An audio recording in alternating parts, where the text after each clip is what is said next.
Hello students, आज के video में हम देखेंगे पॉलिनोमियल। पॉलिनोमियल से बोर्ड एग्जाम में कैसे क्वेश्चन पूछे जाते हैं, किस तरह के क्वेश्चन पूछे जाते हैं, आज हम उन क्वेश्चन को देखेंगे। आप भी इसे वीडियो को देखेंगे और दिए गए क्वेश्चन का अच्छी तरह से प्रैक्टिस कर लेंगे ताकि आपको कहीं किसी भी तरह का कोई प्रॉब्लम ना हो। तो यहाँ पर देखिए पॉलिनोमियल का जो फॉर्म होता है वो ax² plus bx plus c होता है। इसके जीरो की बात करें तो इट हैज टू जीरो। इसके दो जीरो होते हैं और इसे जो है हम अल्फा और बीटा के नाम से जानते हैं।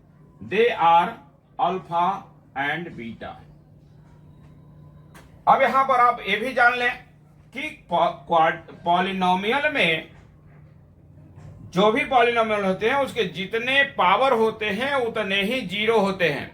यदि क्वाड्रेटिक पॉलिनोमियल है तो क्वाड्रेटिक पॉलिनोमियल का पावर 2 होता है तो नंबर ऑफ जीरो भी 2 होगा। क्यूबिक पॉलिनोमियल का पावर 3 होता है तो नंबर ऑफ जीरो भी 3 होंगे। लीनियर पॉलिनोमियल का पावर 1 होता है तो नंबर ऑफ जीरो भी 1 होंगे। और इसी तरह से जितना पावर उतना जीरो, इसको आप अच्छी तरह से याद रखेंगे। अब यहां पर देखिए इसके कुछ फॉर्मूला होते हैं। फॉर्मूला, पहला जो फॉर्मूला है ये अल्फा प्लस बीटा। जो क्वेश्चन में आपको सम ऑफ जीरो दिया हुआ होता है, कभी कभी सम ऑफ जीरो यहां पर दिया हुआ था है तो इतना is equal to sum of zero is equal to होता है -b/a। दूसरा फॉर्मूला होता है अल्फा इंटू बीटा, यानी प्रोडक्ट ऑफ जीरोस। इसका जो फॉर्मूला होता है वो c/a होता है। और तीसरा जो फॉर्मूला होता है वो पॉलिनोमियल फाइंड करने के लिए होता है।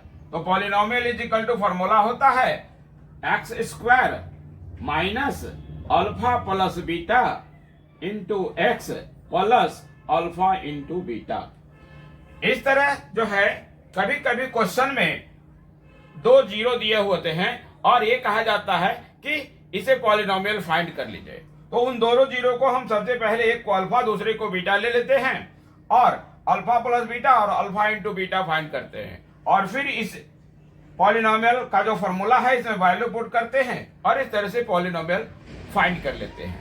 अब आइए इस पर जो रिलेटेड जो क्वेश्चन होते हैं वो कैसे पूछे जाते हैं, तो उन क्वेश्चनों को हम देखते हैं। आप यहां पर देख रहे हैं, यहां पर हमने अभी 3 क्वेश्चन दिया है। पहला क्वेश्चन है if 3 is zero of polynomial 2x² plus x plus k, तो फाइंड k। यहां पर यदि एक जीरो दिया हुआ है तब यहां पर हम पहला क्वेश्चन का सॉल्यूशन लिख रहे हैं। यहां पर लेट यहां पर लिखेंगे कि let px equal to 2x² plus x plus k। Therefore P यहां पर जो जीरो दिया हुआ है यहां पर 3 लिखेंगे। P3 is equal to 0। चूंकि ये जीरो है इसलिए P3 इज इक्वल टू हम 0 लिखेंगे। अब यहां पर हम वैल्यू पुट करेंगे, जहां जहां x है वहां पर 3 पुट करेंगे, यानी 2 इंटू 3 का square plus 3 plus k equal to 0। इस तरह से वैल्यू पुट कर देंगे। अब यहां पर 3 3 जा 9, 2 जा 18 हो गया। अब प्लस हो जाएगा 3 और प्लस k इक्वल टू 0। 18 और 3 को हम ऐड करके दूसरी तरफ ले जाएंगे। Therefore k is equal to हो जाएगा -21 और यही आंसर हो जाएगा। दूसरा नंबर क्वेश्चन की यदि हम बात करें, यहां पर दूसरा नंबर क्वेश्चन से देखिएगा, यहां पर sum of zero of polynomial kx² minus 3x plus 5 is 1, यानी सम ऑफ जीरो यानी अल्फा प्लस बीटा का वैल्यू 1 दिया हुआ है। तो कहता है कि फाइंड द वैल्यू ऑफ के। जैसा कि वैल्यू दिया हुआ है अल्फा प्लस बीटा का, तो आप क्वेश्चन में भी अल्फा प्लस बीटा फाइंड करेंगे यहां पर। तो यहां भी जो है तो देखेंगे दूसरा में, तो हम सबसे पहले अल्फा प्लस बीटा फाइंड करने के लिए ए और बी का वैल्यू लिखेंगे। तो ए इज इक्वल टू हो जाएगा k, b is equal to हो जाएगा -3 और सी इज इक्वल टू होगा 5। तो यहां पर अल्फा प्लस बीटा निकालेंगे। Alpha plus beta is equal to दिया हुआ है 1, alpha plus beta is equal to 1। अब हम अल्फा प्लस बीटा का वैल्यू देखेंगे। Alpha plus beta equal to होता है minus b by a. Value put करेंगे, अल्फा प्लस बीटा का वैल्यू है आपका 1 इक्वल टू माइनस बी, यहां बी का वैल्यू -3 है तो माइनस और -3 बाई सी का वैल्यू है यहां पर आपका ए का वैल्यू है के। अब क्रॉस मल्टीप्लाई कर लेंगे तो के इज इक्वल टू हो जाएगा आपका +-3 और यही आंसर हो जाएगा। तो यहां पर आप देख रहे हैं के इज इक्वल टू 3। अब तीसरे क्वेश्चन की यदि हम बात करें, यहां पर तीसरा क्वेश्चन में है यहां पर इफ प्रोडक्ट ऑफ 0 अब पॉलिनोमियल इतना इज इक्वल टू 3। बिल्कुल ये भी दूसरे नंबर क्वेश्चन के जैसा है, यहां पर प्रोडक्ट दिया हुआ है यहां पर। तो तीसरे नंबर क्वेश्चन के लिए हम लिख लेंगे a is equal to 1, b is equal to -4 और c is equal to k। Alpha into beta equal to 3। आप देख रहे हैं यहां पर अल्फा इंटू बीटा दिया हुआ है तो हम फॉर्मूला भी अल्फा इंटू बीटा का ही लगाएंगे। Alpha into beta is equal to होता है formula c by a। Value put करेंगे, अल्फा इंटू बीटा का वैल्यू आपका 3 दिया हुआ है और c का वैल्यू है आपका k और बाई है 1। क्रॉस मल्टीप्लाई करेंगे यहां पर तो देखेंगे k इज इक्वल टू हो जाएगा 3। यहां भी आंसर है k इज इक्वल टू 3। तो इस तरह से हम यहां पर 3 क्वेश्चंस देखे हैं। यहां पर इन क्वेश्चनों को देखिए और ऐसे क्वेश्चंस हैं तो आप अपने बुक से भी कुछ प्रैक्टिस कर लेंगे या इसी क्वेश्चन को अभ्यास कर लेंगे और इस तरह का कोई भी क्वेश्चन आए तो उसे आसानी से सॉल्व जरूर करेंगे। आगे हम क्वेश्चन देखेंगे यहां पर देखिए if 5 and -3 are zeros of quadratic polynomial find the polynomial. तो यहां पर देखिए 2 जीरो दिया हुआ है। तो सबसे पहले जैसा कि आपको बताया गया था 4 नंबर क्वेश्चन में कि जो जीरो रहेंगे तो एक को अल्फा और दूसरे को बीटा मान लेंगे। तो अल्फा इज इक्वल टू आप 5 और बीटा इज इक्वल टू आप -3 ले लेंगे। अब यहां पर निकालेंगे सबसे पहले अल्फा प्लस बीटा। तो alpha plus beta is equal to 5 अब प्लस -3 इक्वल टू हो जाएगा 2। फिर निकालेंगे अल्फा इंटू बीटा यानी 5 इंटू -3 यानी हो जाएगा -15। अल्फा प्लस बीटा निकाल लेंगे, अल्फा इंटू बीटा निकाल लेंगे। अब यहां पर फॉर्मूला लिखेंगे polynomial is equal to x² minus alpha plus beta into x plus alpha into beta. अब यहां पर वैल्यू पुट कर देंगे, x² तो है ही माइनस यहां पर अल्फा प्लस बीटा का वैल्यू 2 है तो यहां पर 2 लिख देंगे, x लिखेंगे और प्लस और यहां पर -15 और इस तरह से x² माइनस 2x और -15 ये आपका पॉलिनोमियल हो गया। अब ये आपका आंसर हो गया। इसी तरह से यदि हम क्वेश्चन नंबर 2 की बात करें, यहां पर अल्फा एंड बीटा और जीरो पॉलिनोमियल इतना दिया हुआ है तो आपका वैल्यू पता करना है 1 by alpha plus 1 by beta. तो यहां पर इसके लिए हम देखते हैं क्वेश्चन नंबर है यहां पर। तो यहां पर मान लेंगे कि लेट अल्फा 20 अल्फा यहां पर तो ऑलरेडी दिया हुआ है क्वेश्चन नंबर 5 के लिए 2 जीरो है अल्फा और बीटा। यहां पर इस इक्वेशन पॉलिनोमियल है 5x² माइनस 7x प्लस 1। तो a इज इक्वल टू हो गया 5, b इज इक्वल टू हो गया -7 और c इज इक्वल टू हो गया 1। अब यहां पर 1 plus alpha by 1 plus beta है, 1 plus alpha plus 1 by beta. इसको एलसीएम ले लेंगे, अल्फा इंटू बीटा हो जाएगा और यहां बीटा प्लस अल्फा हो जाएगा, बीटा प्लस अल्फा। अब देखिए यहां पर 2 फॉर्मूला है, एक अल्फा प्लस बीटा जिसको बीटा प्लस अल्फा है यहां पर अल्फा इंटू बीटा।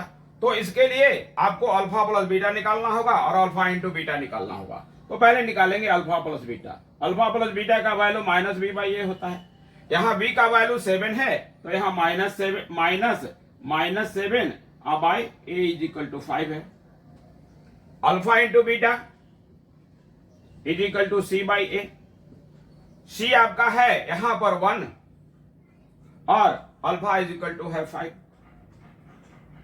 अब अकॉर्डिंग टू क्वेश्चन यहां पर देयरफॉर यहां पर लिखेंगे अकॉर्डिंग टू क्वेश्चन यहां पर लिखेंगे अकॉर्डिंग टू क्वेश्चन यहाँ अल्फा प्लस बीटा का वैल्यू पुट कर लीजिए। अल्फा प्लस बीटा का वैल्यू है माइनस, और माइनस को मल्टीप्लाई कीजिएगा तो ये 7/5 होगा। 7/5 और डिवाइडेड बाई यहाँ पर 1/5। इसको मल्टीप्लाई में चेंज करेंगे, 7/5 इंटू 5/1, और ये 5 और 5 कटेगा और इस तरह से आंसर हो जाएगा 7। तो इस तरह के जो क्वेश्चंस होंगे आप ऐसे बनाएंगे। नेक्स्ट क्वेश्चन है क्वेश्चन नंबर 86 की बात करें यहां पर, तो देखिए जैसा कि आपको पहले बताया गया है कि क्वाड्रेटिक पॉलिनोमियल का जो फॉर्मूला होता है, यानी जो फॉर्म होता है, वो ax² plus bx plus c होता है। तो आप इसको भी ax² plus bx plus c में कन्वर्ट करेंगे। तो फॉर्मूला जो यहाँ पर x² -1 है, तो यहाँ पर हम लिखेंगे x² माइनस 0x और प्लस हो जाएगा, माइनस हो जाएगा 1। और इस तरह से आप देखेंगे यहां पर कि यहां जो a इज इक्वल टू हो गया आपका 1, b इज इक्वल टू हो गया 0 और c इज इक्वल टू हो गया आपका -1। तो यहां पर हम निकालेंगे, सबसे पहले यहां पर आपको फाइंड करना है, देखिए कि अल्फा प्लस बीटा। तो अल्फा प्लस बीटा का वैल्यू होता है -b/a। तो यहां पर देखेंगे, यहां पर माइनस लिखेंगे और ये 0 भी वैल्यू है और a का वैल्यू है आपका 1। तो यहां पर 0/1 हो गया और इस तरह से वैल्यू हो गया 0। तो ये आंसर हो जाएगा आपका। तो इस तरह से हम लोग आंसर फाइंड करते हैं। देख लीजिए यहां पर इस तरह के क्वेश्चन जो है तो पूछे जा सकते हैं। ऐसे जो भी क्वेश्चन होगा इसी को बेस बना करके आप इसे बनाएंगे।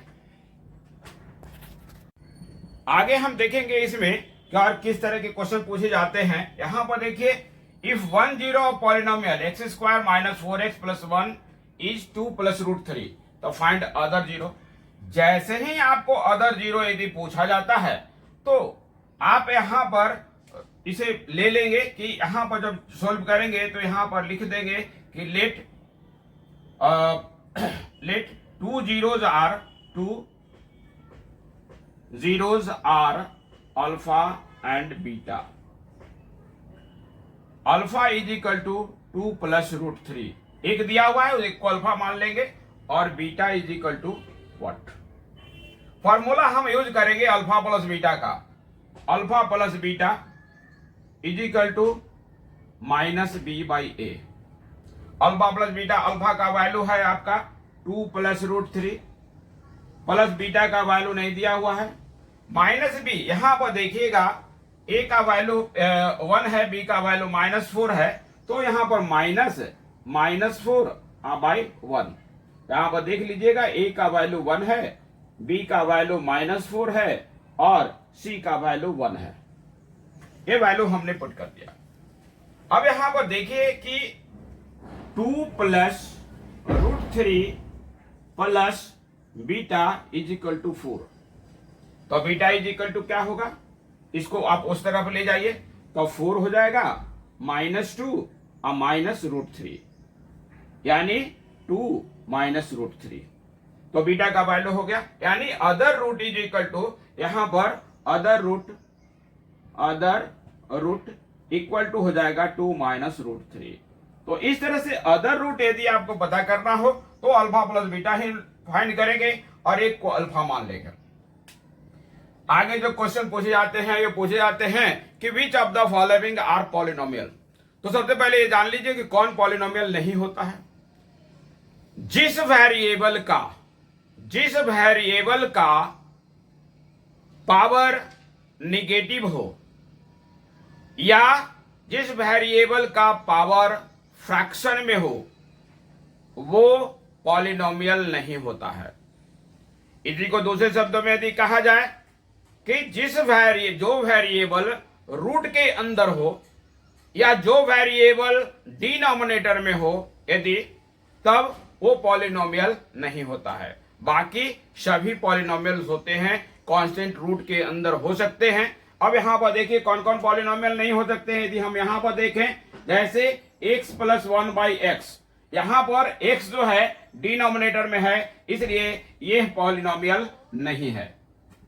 इसी तरह से x² + √2 2√x+5।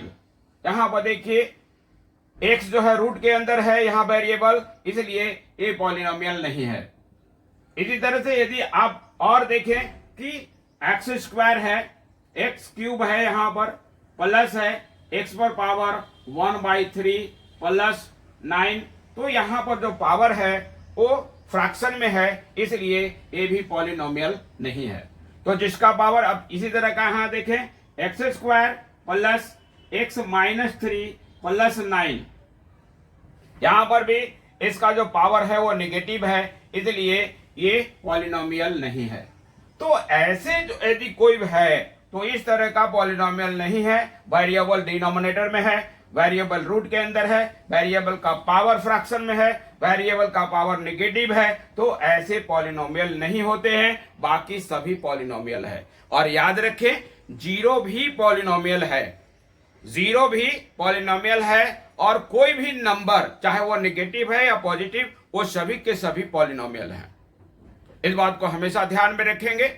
और यदि जीरो है पॉलिनोमियल है तो उसे हम जीरो पॉलिनोमियल कहते हैं। और जीरो पॉलिनोमियल का जो पावर होता है वो नॉट डिफाइंड होता है, इसको हमेशा याद रखें। जीरो पॉलिनोमियल का पावर नॉट डिफाइंड होता है। और कांस्टेंट पॉलिनोमियल जैसे 5, तो 5 एक कांस्टेंट पॉलिनोमियल है। याद रखें, पॉलिनोमियल के साथ वेरिएबल जरूर होता है। तो 5 कहेंगे कि 5 कैसे पॉलिनोमियल है, तो 5x पर पावर हम 0 लिख सकते हैं यहां पर। यानी किसी भी कांस्टेंट पॉलिनोमियल का जो पावर है वह 0 होता है, इसको भी याद रखेंगे। अब कांस्टेंट नंबर जो भी है वो पॉलिनोमियल है, जैसे 5 पॉलिनोमियल है, 1/2 पॉलिनोमियल है, 3/8 पॉलिनोमियल है, -9/7 पॉलिनोमियल है, आपका 0 पॉलिनोमियल है। ये सारे पॉलिनोमियल से हैं। सिर्फ पॉलिनोमियल कौन नहीं है, तो इसको आप ध्यान में रखेंगे और इसी के अनुसार आप सिलेक्ट करेंगे कि कौन पॉलिनोमियल है और कौन पॉलिनोमियल नहीं है। तो पॉलिनोमियल से इतने तरह के क्वेश्चन पूछे जाते हैं, इसको आप रिवीजन कर लेंगे, अच्छी तरह से प्रैक्टिस कर लेंगे, ताकि इस तरह के क्वेश्चन में कहीं किसी तरह का कोई प्रॉब्लम ना हो।